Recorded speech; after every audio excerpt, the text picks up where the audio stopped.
Colonies were not exactly the same everywhere. Colonial powers established three types of ruling: colonies, protectorates, and spheres of influence. Colonies were territories without sovereignty. Do you remember the concept sovereignty?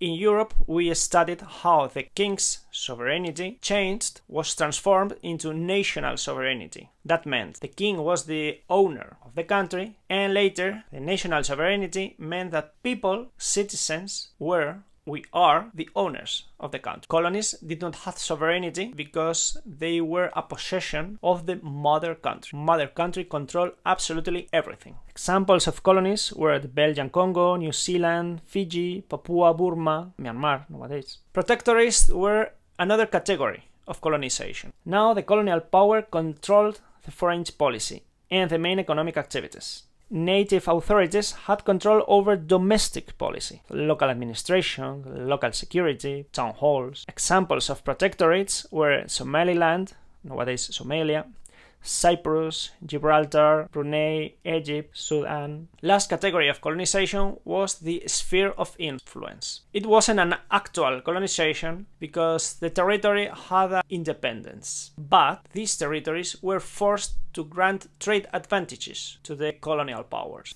China was the most typical example. British authorities traded with opium that had horrible consequences for Chinese population. But when the Chinese government declared opium illegal, the British government declared war on China. And after bombing several cities, the Chinese government was forced to cede and allow the opium trading.